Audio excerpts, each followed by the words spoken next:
करनाल के गांव सालवन में राज्य स्तरीय महाराणा प्रताप जयंती समारोह का आयोजन किया गया, जिसमें मुख्य अतिथि के रूप में प्रदेश के मुख्यमंत्री नायब सिंह सैनी ने शिरकत की। इस अवसर पर प्रदेश के कृषि मंत्री श्याम सिंह राणा सहित जिले के सभी विधायक और प्रदेश भर से आए बड़ी संख्या में लोग मौजूद रहे। देखिए रिपोर्ट।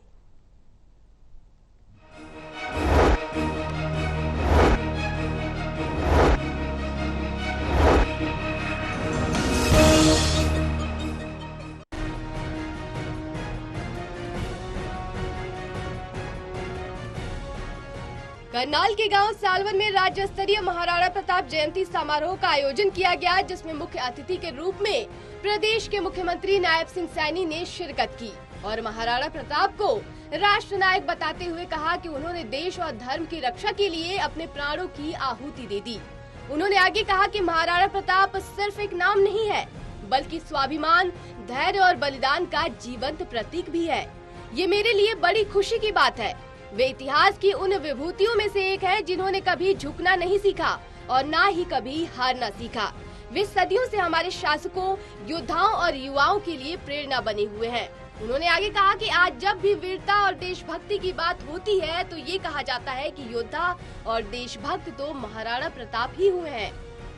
मुख्यमंत्री ने आगे कहा कि उनका जन्म ऐसे समय में हुआ है जब भारत की गौरवशाली संस्कृति को नष्ट किया जा रहा था और लोगों की धार्मिक भावनाओं को ठेस पहुंचाई जा रही थी। अपनी जन्मभूमि को मुक्त करने के लिए महाराणा प्रताप जीवन भर मुगलों से लड़ते रहे। उन्होंने घास की रोटी खाना स्वीकार किया, लेकिन मुगलों की अधीनता स्वीकार नहीं की।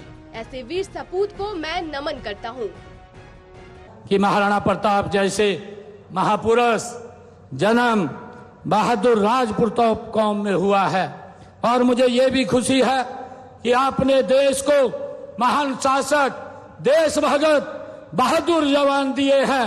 भारत की आन बान और शान की रक्षा के लिए कुर्बानियां देने वालों में आपका अग्रणी में नाम लिया जाता है। मुझे भाइयों इस बात की खुशी है। मुझे ये भी खुशी है कि भाइयों जब हम देखते हैं कि मुगल साम्राज्य के पतन में मराठा व राजपूत कौम की भूमिका को कौन भुला सकता है। भाइयों इसके बारे में ये सर्वविदित ही है।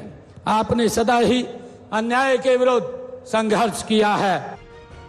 सीएम नायब सैनी ने ये भी कहा कि हमें अपना इतिहास विदेशी नजरिए से नहीं देखना चाहिए। हमें इतिहास ये बताता है कि हम हारे हैं, लेकिन हम हारे नहीं थे। वीर राणा प्रताप के मामले में ऐसा दिखाने की कोशिश की गई थी। इतिहासकार बताते हैं कि हल्दी घाटी के युद्ध में कोई विजयी नहीं हुआ। एक तरफ मुगलों की 85,000 की सेना और दूसरी तरफ महाराणा प्रताप के 20,000 सैनिकों ने मुगलों को धूल चटाने का काम किया। उन्होंने कहा कि आज हमने अपने इतिहास को स्वदेशी नजरिए से देखने की आवश्यकता है। इस अवसर पर मुख्यमंत्री ने ऑपरेशन सिंदूर का भी जिक्र किया और कहा कि इस ऑपरेशन में हमारी सेना के जाबाज योद्धाओं ने पाकिस्तान को धूल चटाने का काम किया है। मैं उनको भी नमन करता हूं। समारोह में मुख्यमंत्री ने राजपूत समुदाय द्वारा रखी गई मांगों पर सकारात्मक रुख दिखाते हुए कहा कि सालवन गांव में हरियाणा शहरी विकास प्राधिकरण एक सेक्टर बनाया जाएगा।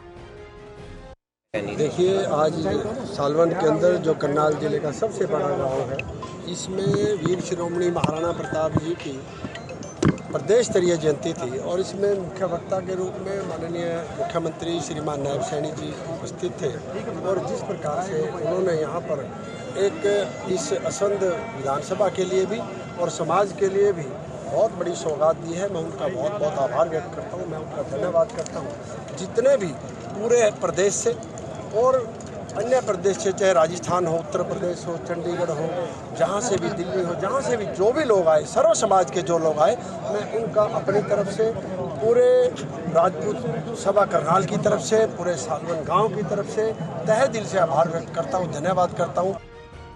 इसके साथ करनाल असंध जिंद मार्ग को 4 लेन करने और एक बाईपास का निर्माण करने की भी घोषणा की। उन्होंने असंध इसके साथ ही मुख्यमंत्री ने करोड़ों रुपए की अन्य परियोजनाओं की सौगात भी असंध के लोगों को दी। करनाल से कमलदीप की रिपोर्ट।